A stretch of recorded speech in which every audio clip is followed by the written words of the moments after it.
Previously, on Bullets and Rust. My meeting with Aratu Shimiyuro provided few answers, but more than ever, it made me suspicious of Abner's colleague and rival, Lucy Televerger. Later, back at the agency, my new receptionist started in earnest. Another meeting with Petra, the O'Malley's housekeeper, yielded some surprising information. Kindle's a lot colder towards her son than she lets on, and she's got a masochistic streak in the bedroom which accounts for a lot of the bruises that Mercy believed came from an abusive husband. This relationship keeps getting more complicated by the hour, and I'm still no closer to locating Liam.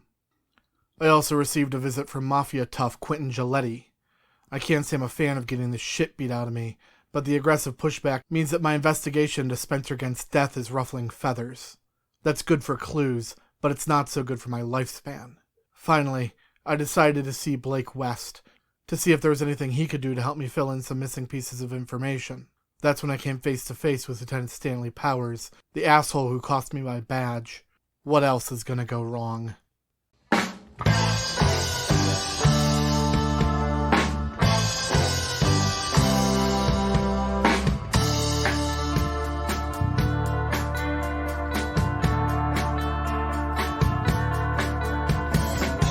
Cappuccino, cardboard cup, back to 25th and all the hubbub, steel yachts and sirens, my backside, Valentine so tiny to fit all of this life. Today is for my brothers at the old bookshop.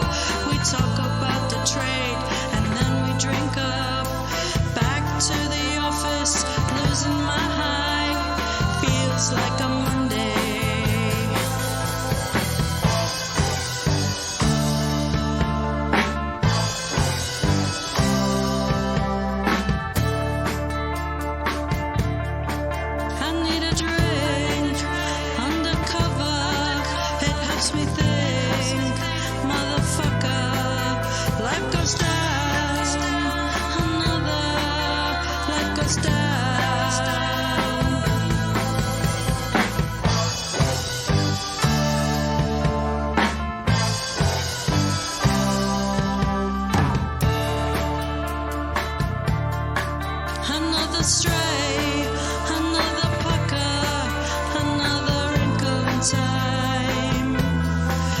Takes me down to the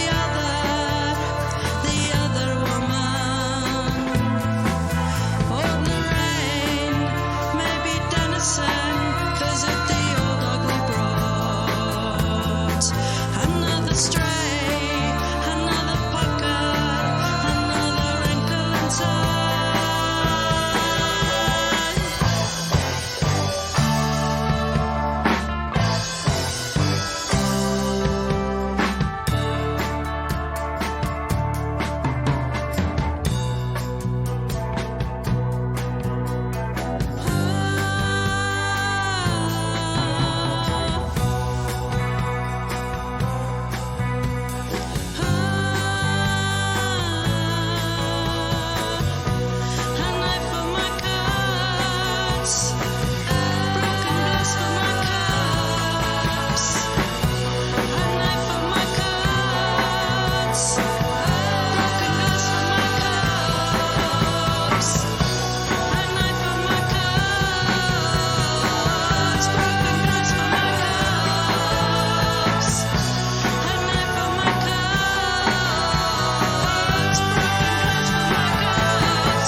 I'm not looking for trouble.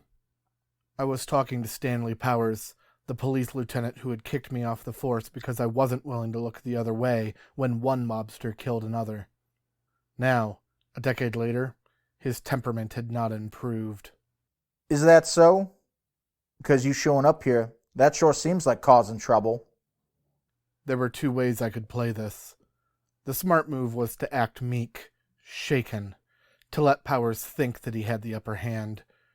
Doing that would wound my pride, but not much else. Or I could act like a belligerent jerk. It's funny. I've been an investigator for almost 10 years now, and in all that time, I haven't needed to come back here for help.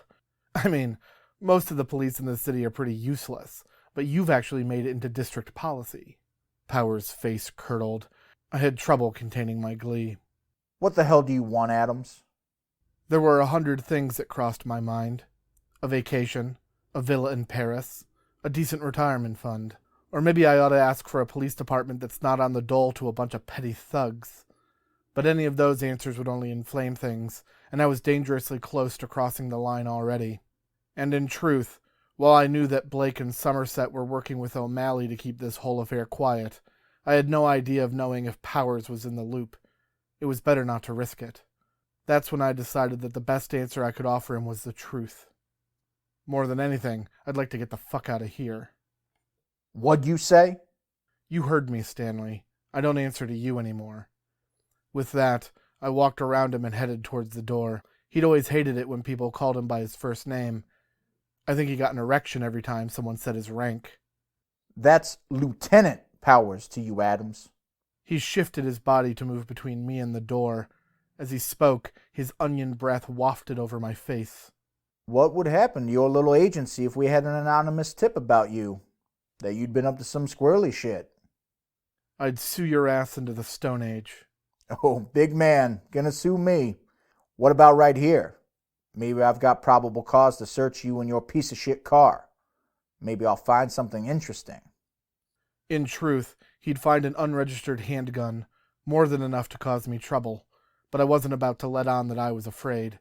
Besides, I'd been shot at, beat up, and my life had been threatened by both the Limacolis and the Trovolones. Compared to that, Powers was small potatoes. Sorry, Stanley, you're gonna have to find someone else to kick around. It's Lieutenant Powers. And you'd better remember what town you're in, Adams, where private dicks fall on the pecking order. You're right. I forgot how much glee you get making a mockery of actual law and order. You really were a sir excuse for an officer. You know that?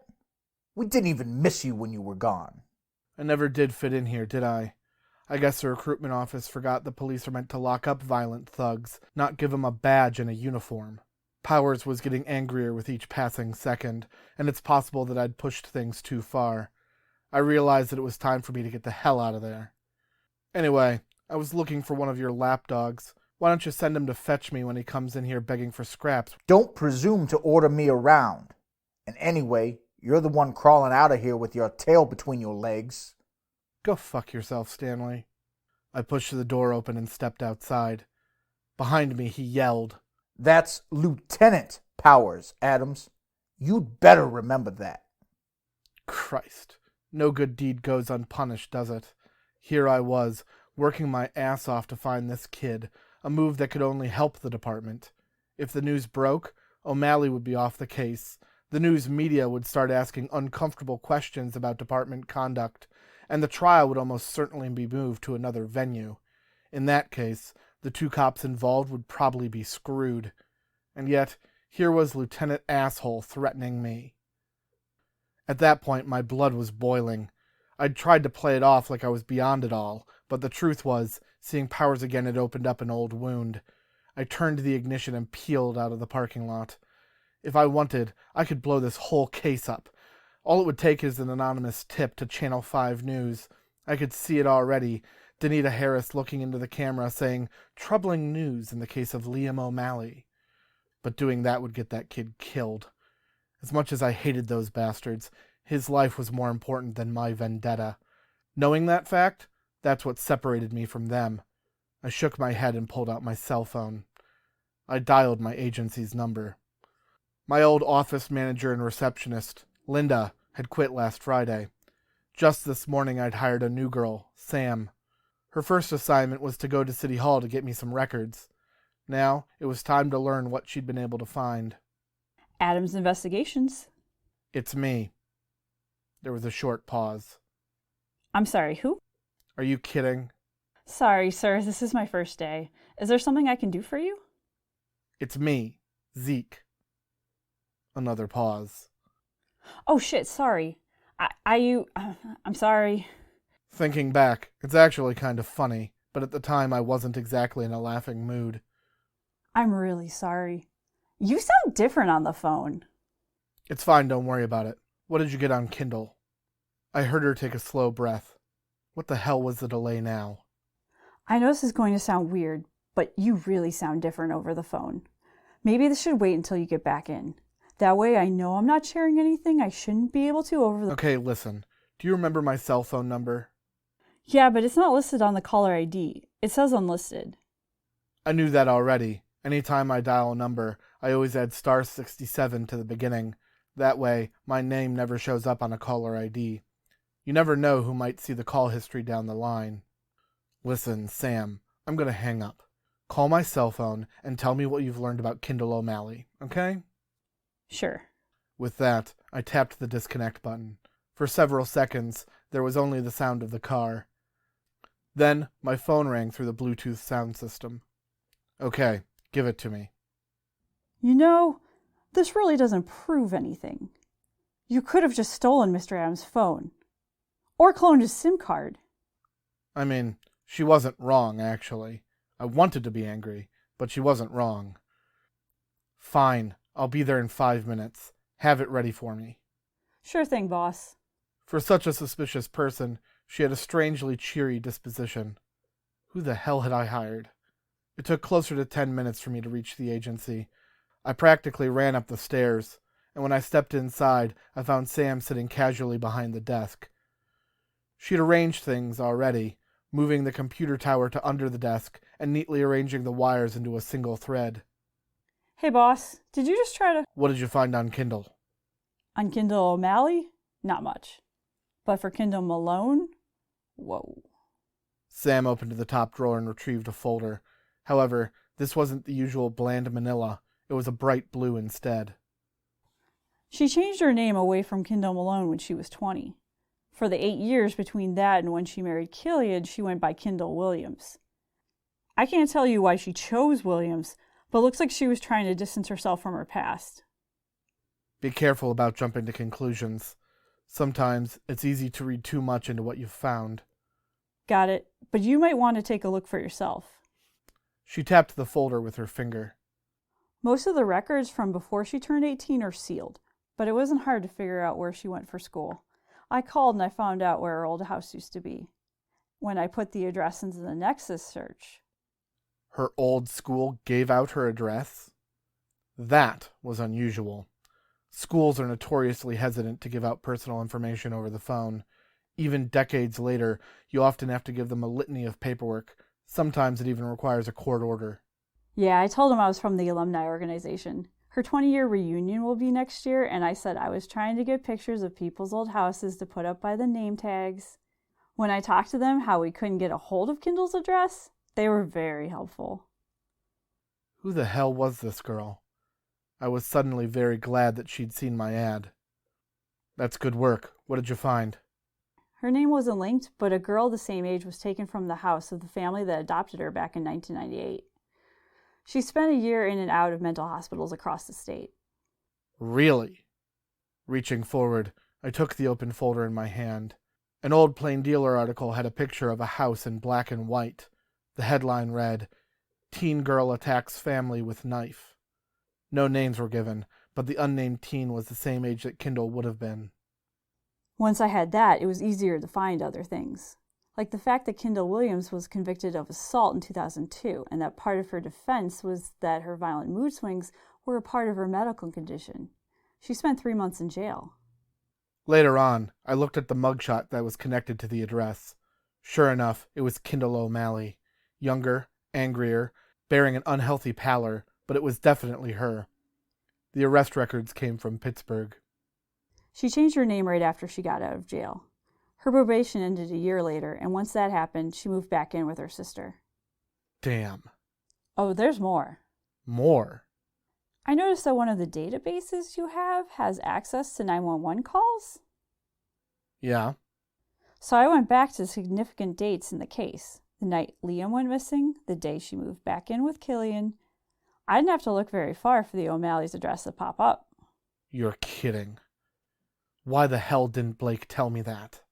I don't know who Blake is, but he probably didn't know. It didn't happen in the city. It was at their house in Bay Village. What happened? Domestic disturbance. An unnamed man called the hotline, said his wife had attacked him with a knife. Said he walked in and she seemed fine. An hour later, she lunged at him. He left the house right away and called from across the street. Holy shit. The thing is, no reports came up in the database because no charges were ever filed. I don't have anything besides the 911 call, so I can't tell you what happened next. But I do have the name of the officer that answered the call. Do you now? Officer Karen Parker. Sam, that is some truly excellent work. Thanks, boss. I was about to walk away, but there was still one thing we needed to discuss. Listen, Sam, if I call you again... We need a safe word. What? A safe word. It's what you use. I know what a safe word is. We need to have a word that wouldn't come up otherwise. That way we know it's okay. You got anything in mind? Nebuchadnezzar. What the hell is a Nebuchadnezzar. He was the emperor of the Babylonian Empire and conquered half of the Middle East. Huh. Ever heard of the Hanging Gardens of Babylon? Those were his. He also destroyed Solomon's temple. Okay, great. Him. Nebuchadnezzar. It's not that hard. And if you're under duress, you should use something else. A word to signal that you need help. Mission accomplished.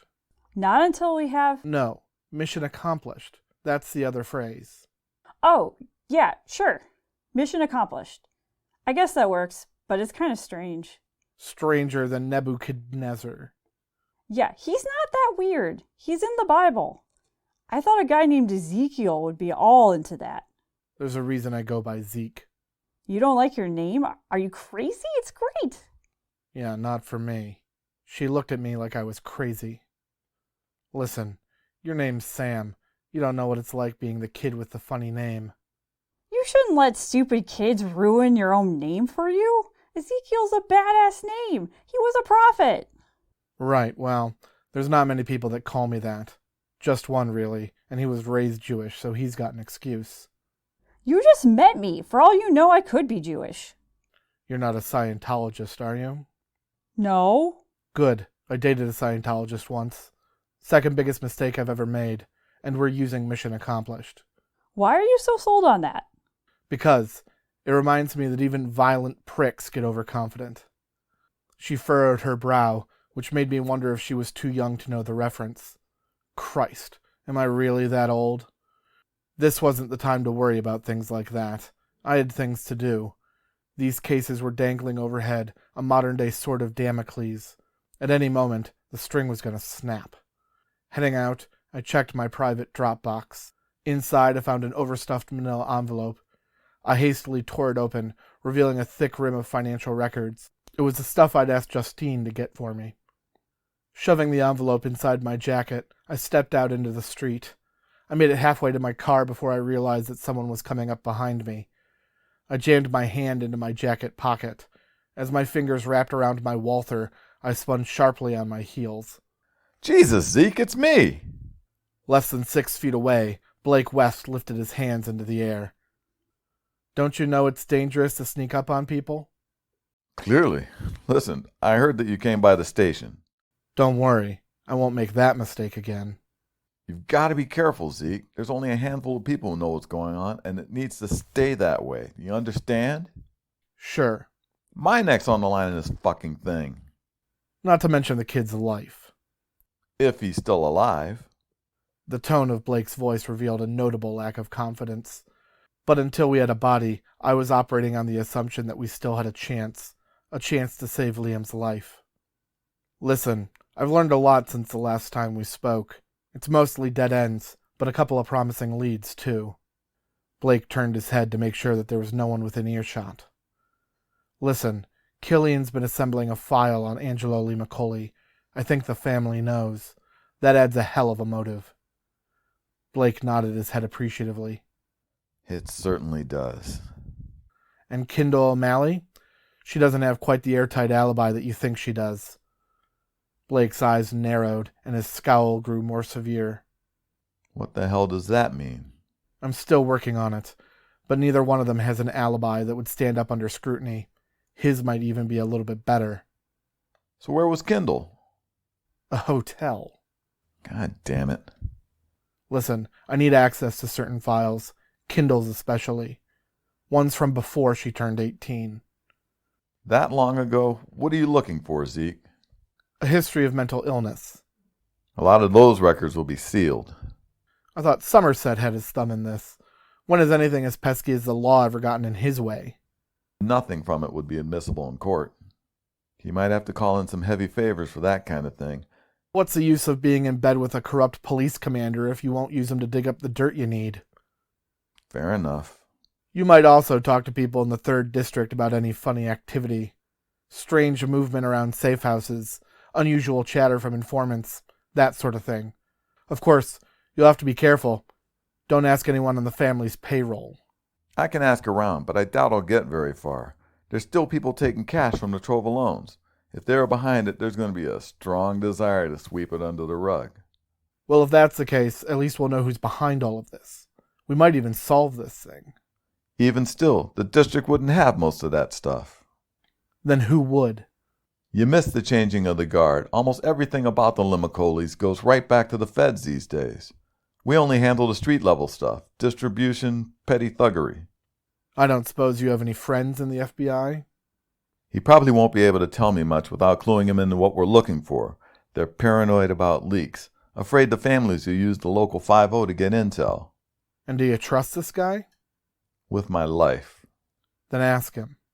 All right, anything else? Yeah, but, it's not about this case.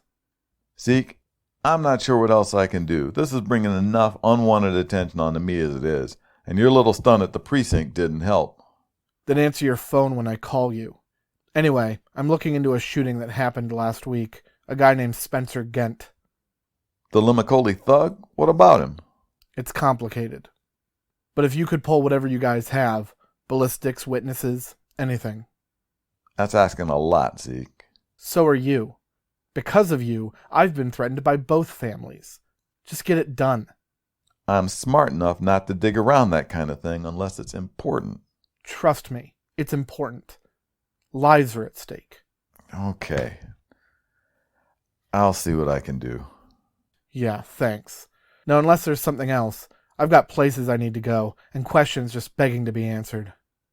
Questions about what? Another person's mistakes.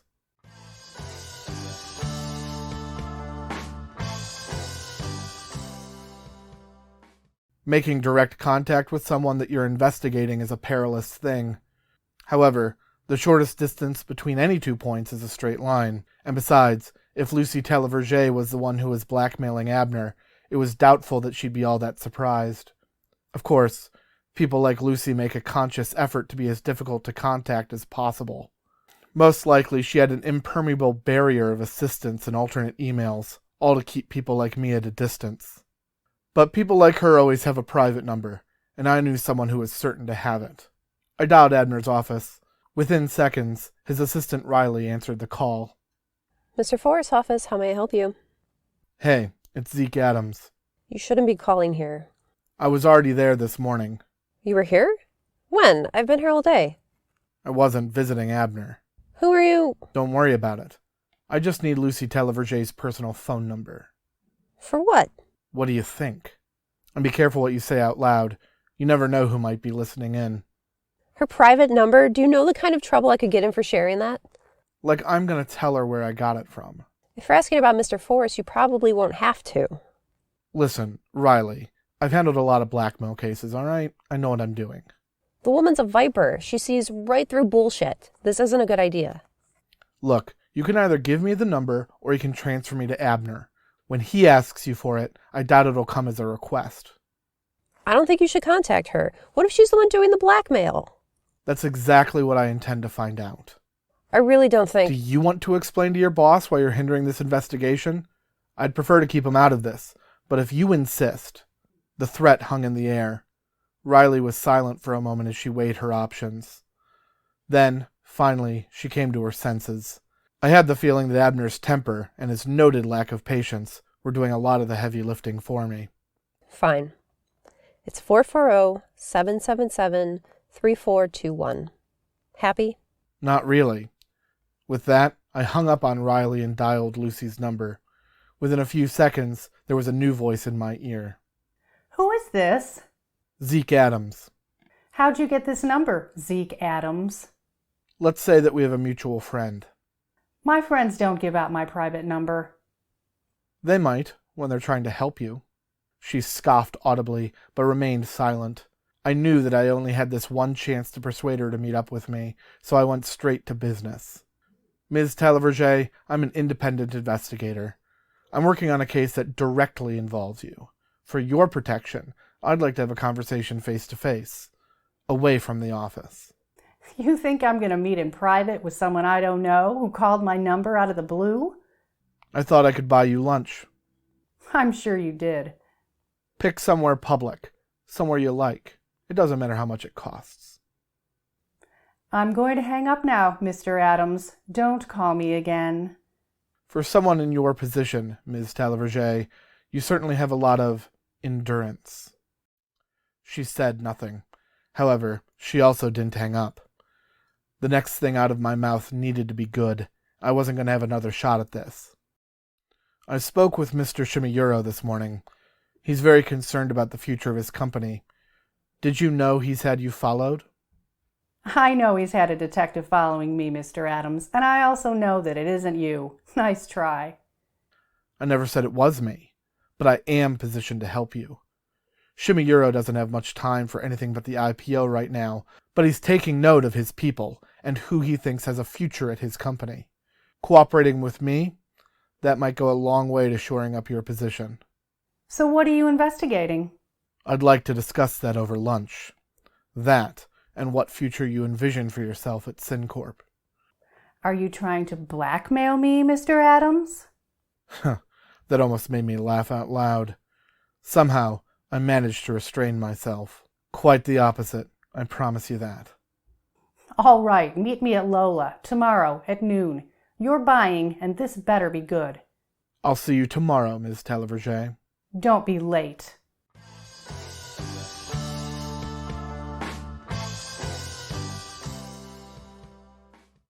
Arriving back at the office, I noted a dark sedan parked across the street. I'd recognize it almost anywhere. I crossed Lorraine Avenue and approached the passenger window. Inside, Detective Katie Stroh was sitting behind the wheel. It's after 6, Zeke. You working late? You know me. I'm always on to something. Yeah, well, you better watch yourself. You know what happens if you burn the candle at both ends for too long. Do I? Katie smiled. It was good to see her. She was the only cop in the entire Cleveland Police Department I could still trust, and one of the only ones left who would give me the time of day. Is this a social call, Katie? We could walk down to Market Garden, get a beer, a bite to eat. I wish. There's some bullshit I gotta get to in old Brooklyn, but I wanted to give you this. Last week I'd given her an envelope, one used to deliver an incriminating picture to Abner's office. Katie had agreed to run it for prints and DNA. Now she was giving it back. Any prints? Yeah, we found 5 different prints, including a thumb and a forefinger, but they're not in the computer.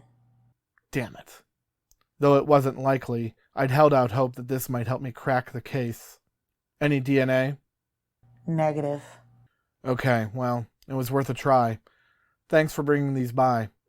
No problem. I heard about your visit to the station. Figured you probably didn't want to show up around there again. Yeah. Well, I gotta go, Zeke. I'll see you later, alright?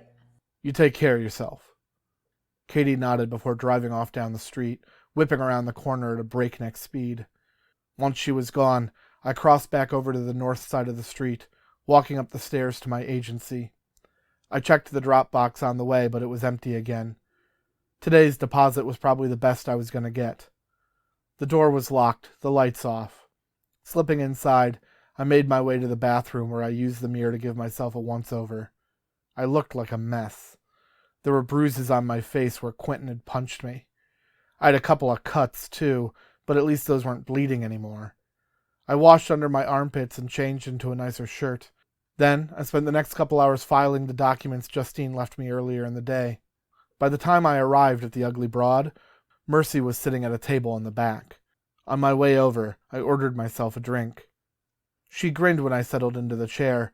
If she was bothered by my obvious injuries, she didn't show it. Good evening, Mr. Adams. Ms. Malone. Reaching into my pocket, I grabbed her cigarettes. I slid them across the table with a jerk of my wrist. Mercy opened the pack immediately. The flame from her silver lighter briefly drenched her face in a soft orange glow, one that suited her well. Of course, it's illegal to smoke in bars in the state of Ohio, but around us no one seemed to care. Half the time I came in here, the bartender was hiding a smoke in a hidden ashtray underneath the bar. You look like you've had a rough day. More like a rough week. Do you want to talk about it? Not really. I just made a stupid mistake. I hope these mistakes don't involve my nephew. No, it's another case entirely. In my line of work, you make certain enemies. It pays to keep one eye over your shoulder. Though, you probably wouldn't know too much about that. Mr. Adams, when I make enemies, I don't leave them in the position to be able to hurt me. So you're still sure that it's Killian? Aren't you? I'd say that it's complicated. Violent men often are, but I've got a simple solution to that. Really? I don't suppose you'd be willing to share it with me. It's a 9mm solution, Mr. Adams, and it's rather final.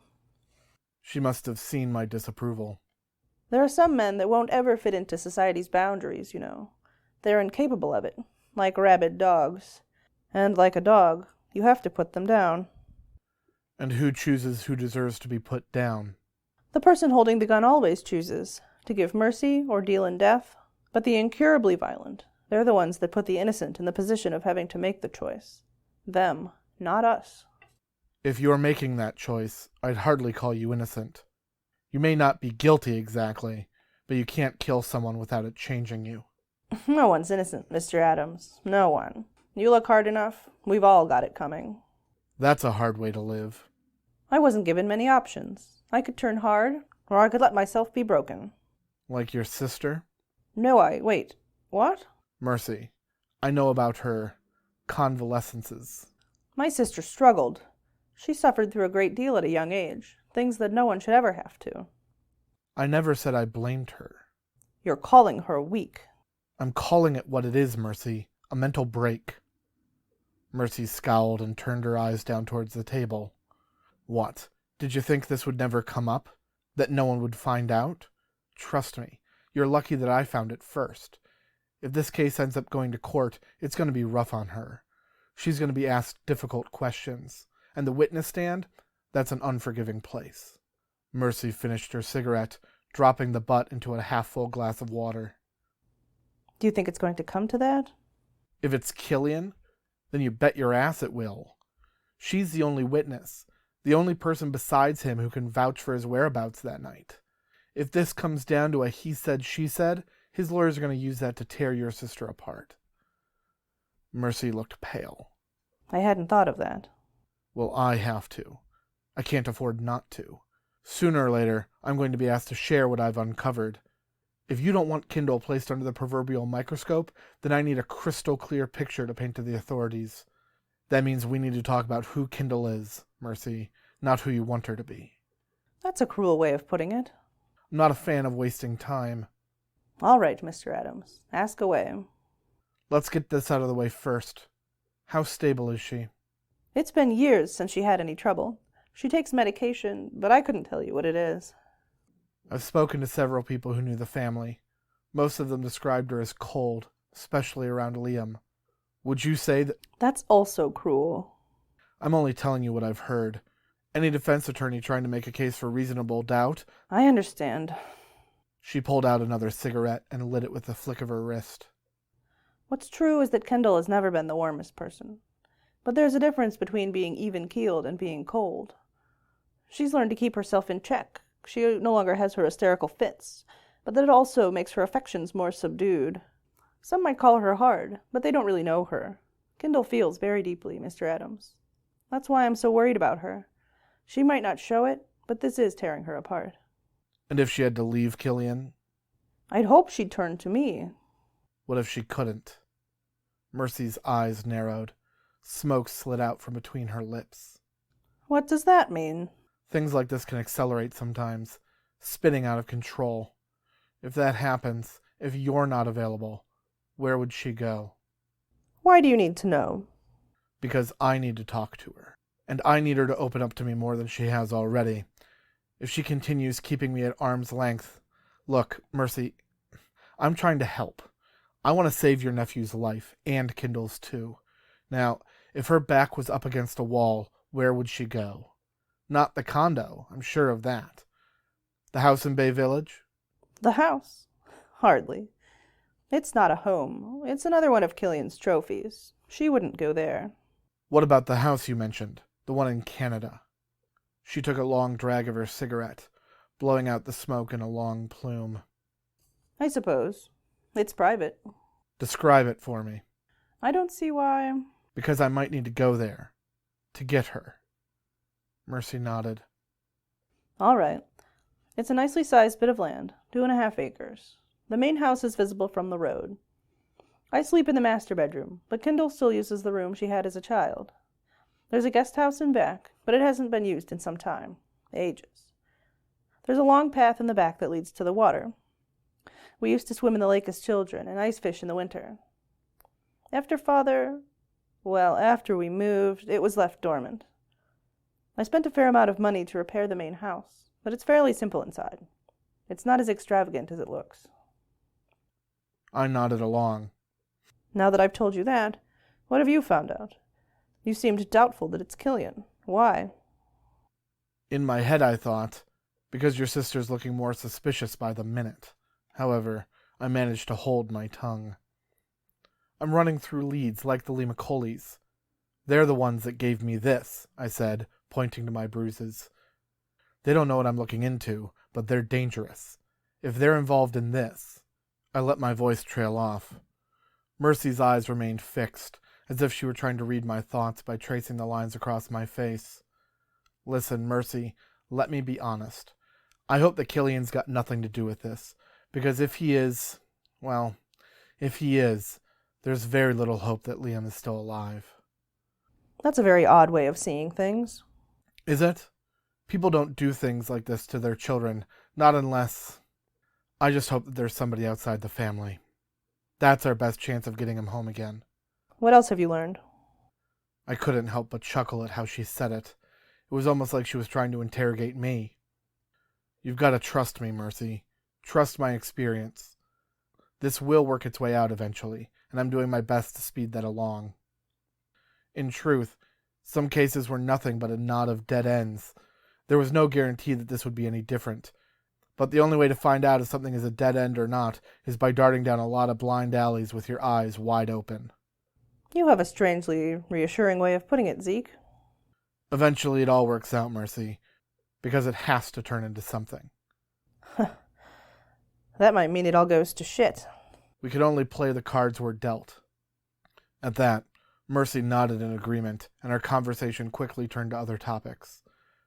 Every time I tried to ask about Kindle, she found a way to change the subject. After a few beers, I stopped trying.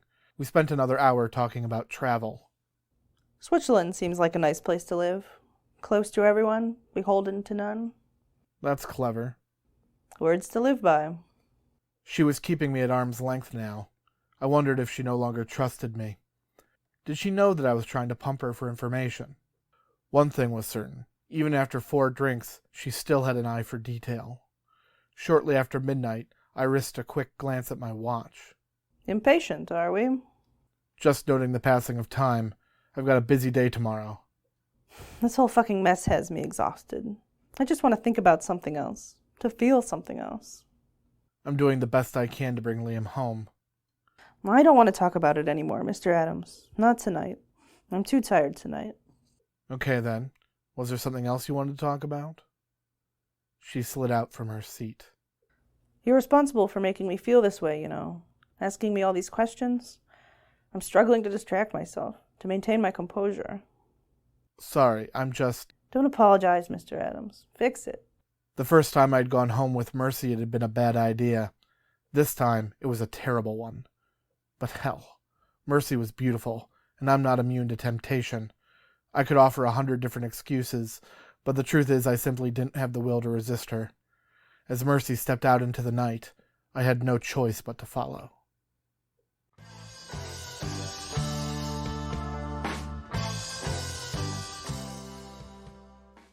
It was early in the morning when I left Mercy's apartment.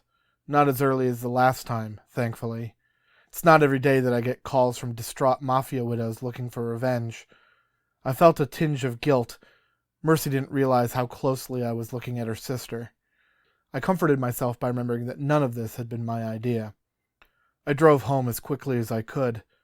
There were 100 different thoughts running through my head. So many thoughts, it turns out, that I was stupid and careless. I walked in on a couple of thugs standing in the middle of my living room. Unlike Quentin, these goons wore nicely tailored suits. Ah, fuck. I turned to run, but the door slammed shut behind me. And who had his hand on the handle but Aristotle Rigoletti? It was the first time we'd actually met, but I knew Aristotle by reputation. He was an enforcer for the Trovolone crime family. More than a few people suspected that the family's rise in stature over the last decade was primarily due to Aristotle guiding the syndicate's fortunes. In other words, he was just about the last person I wanted to see. "Hey guys," I mumbled. "Just go easy on the face, all right? I just got my ass kicked yesterday." Aristotle sneered. "Just getting in?" "Yeah, had a long night." "Lucky you." "It's not the word I'd choose," I said. My eyes turned to Aristotle's pair of goons. "Why don't we go talk about this in the car?" "What car is that?" "The car we're going to go in." The truth was, if Aristotle wanted me dead, there wasn't much I could do about it anymore. It was better not to make a fuss and hope that they didn't pat me down. I still had my pistol in my jacket pocket. That might end up being my only way out of this. "This doesn't have to get messy, Adams." "For who? You or me?" "That will be entirely up to you." I didn't like the sound of that. We walked outside. A black Cadillac had pulled up into the middle of the street.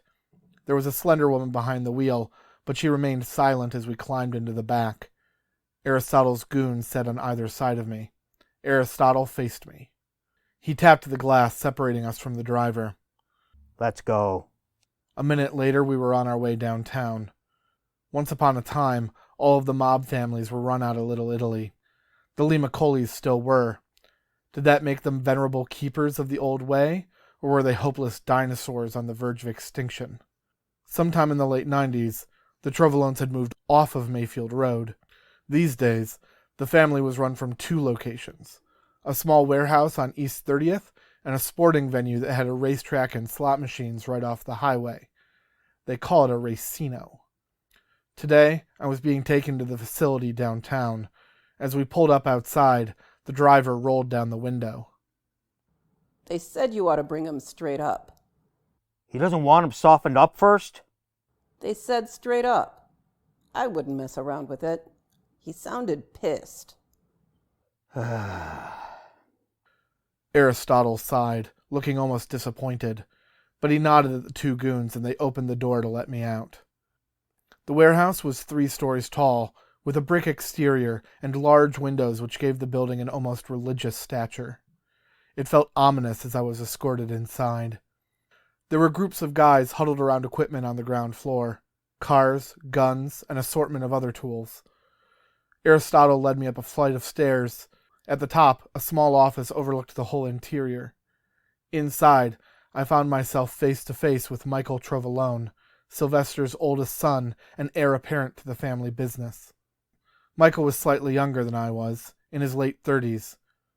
Chubbier than his old man, he wore a thick black beard that stood out in this profession. Most mobsters are clean-shaven, and those who aren't tended towards finely trimmed mustaches. But Michael had his own style. Like usual, he was decked out in a royal blue suit that barely straddled the line of what could be called good taste. I'd met him once before, back when I was a cop.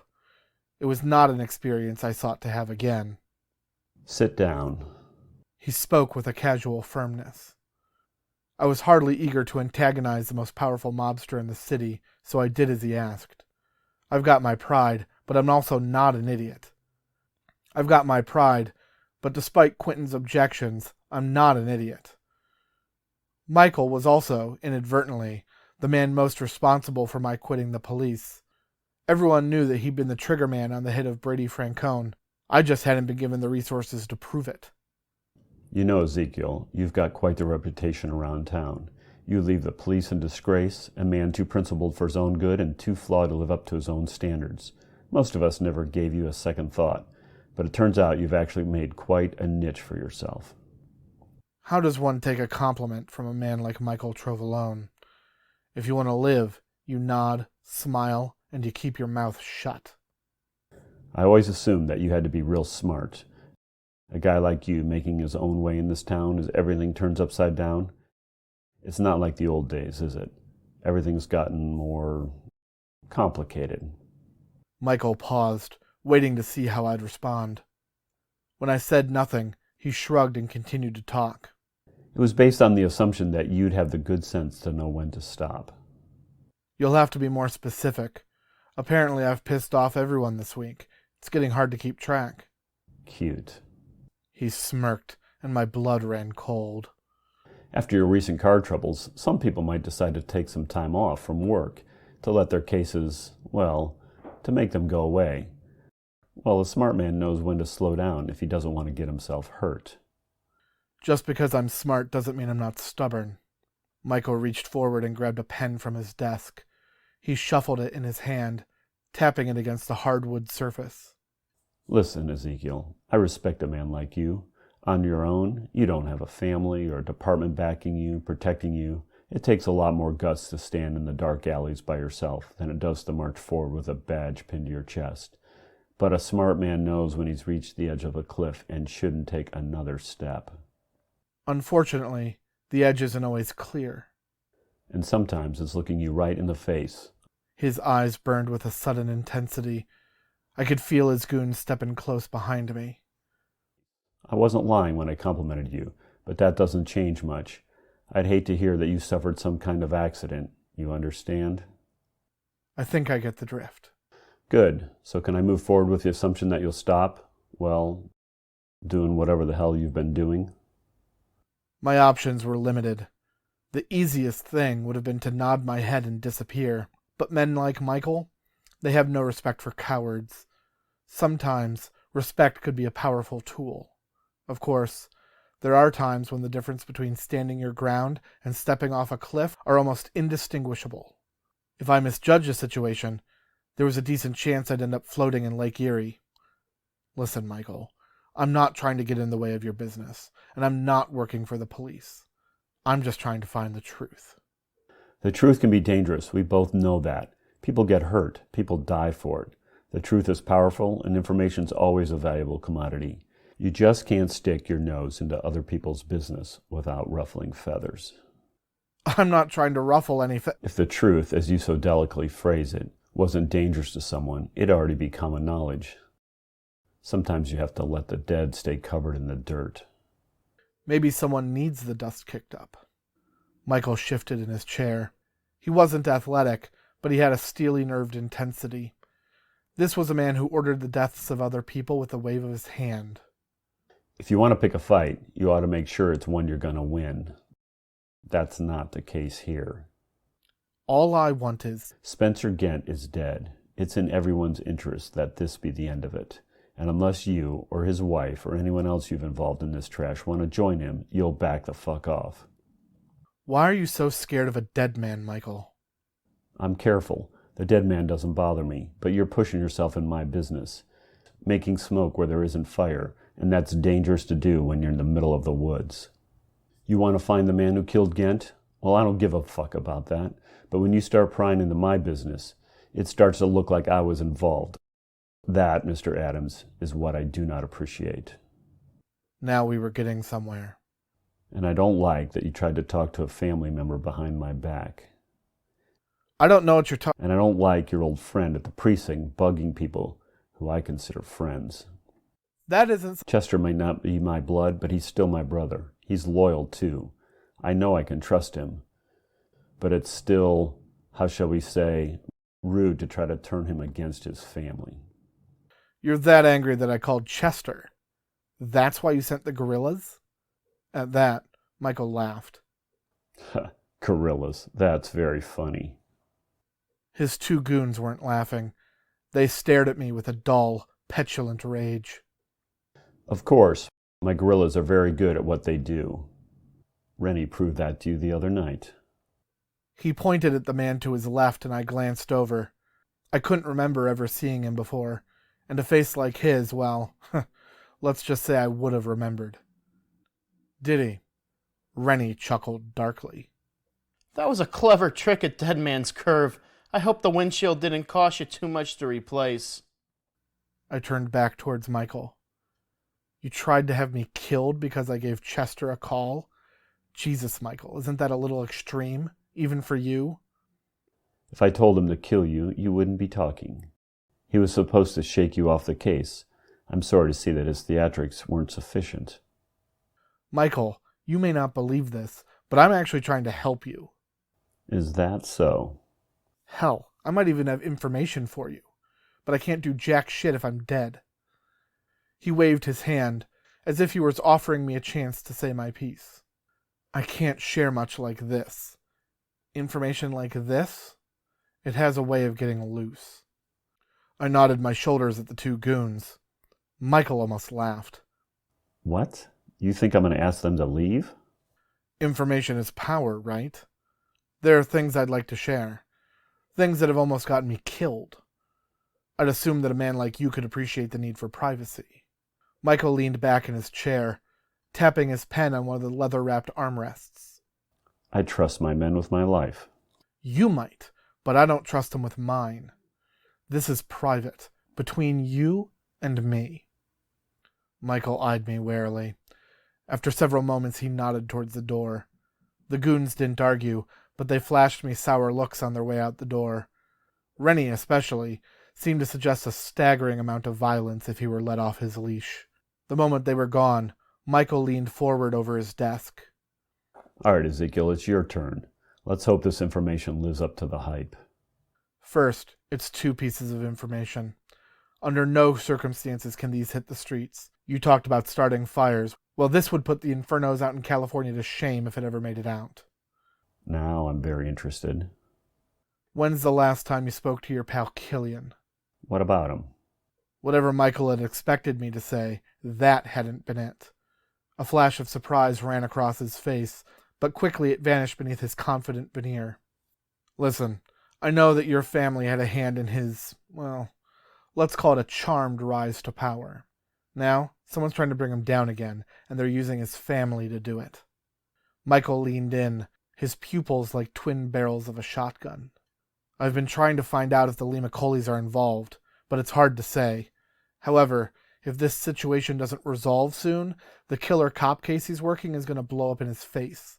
And when his career goes down in flames, you can be certain that whoever takes his place won't be nearly so much in your debt. Hell, they might be as eager to go after you as Killian has been to battle the Limacolis on your behalf. Now that's interesting. How do you know about this?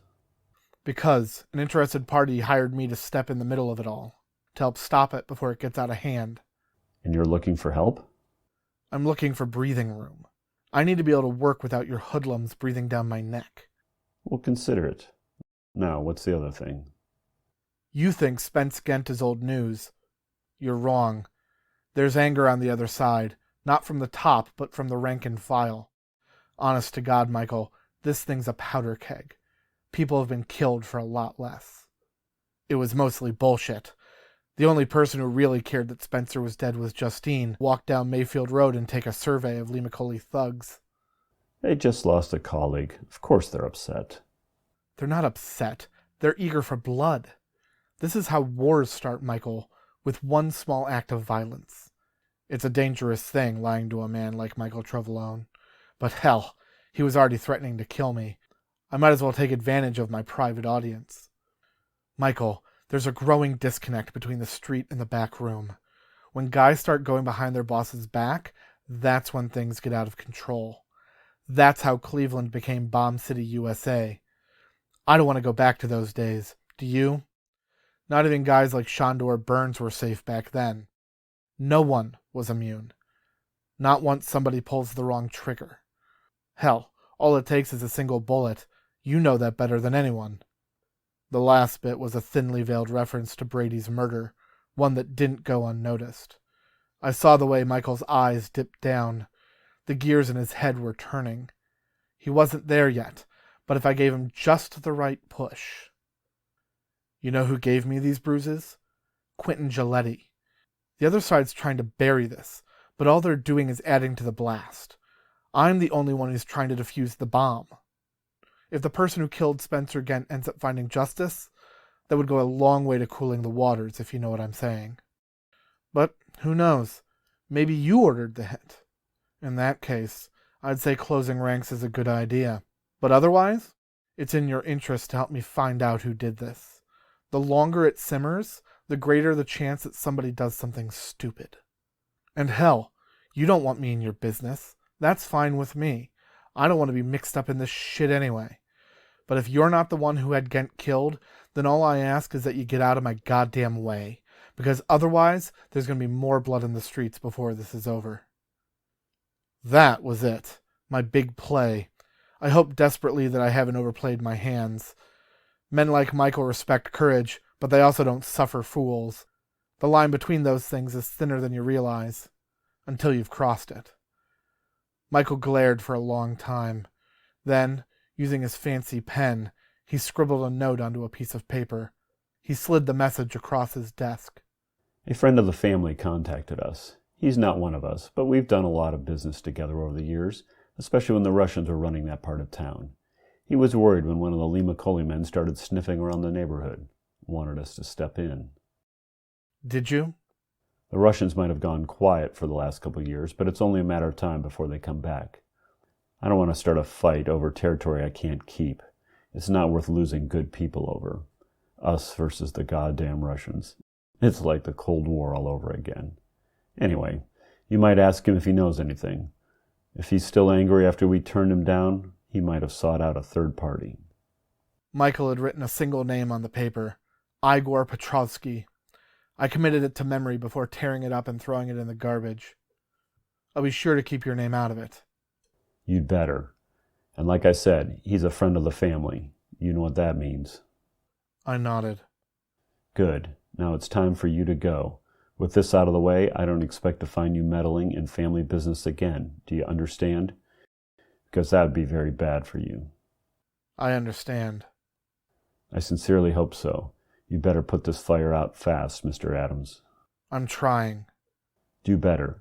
If this starts to heat up, I'll make sure you're the first one to burn.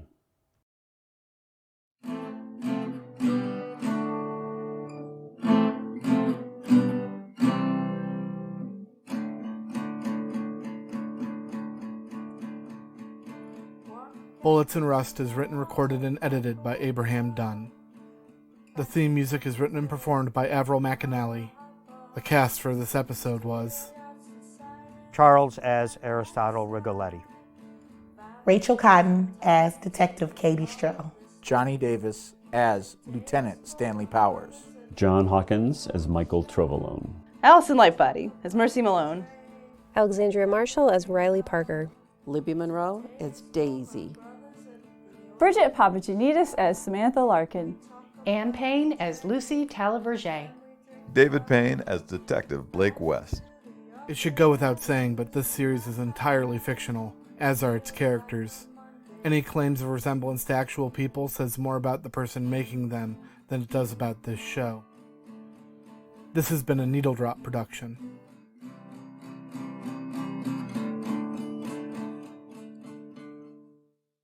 Next time on Bullets and Rust. It's time I finally get a bite at the apple with Lucy Talaverge. However, she may prove to be more of a formidable adversary than I anticipated. Also, I'm still no closer to finding Liam O'Malley, and the clock is ticking. With both of the kids' parents still on my list of suspects, I need to check up on Killian's alibi. All that and more on the next episode of Bullets and Rust.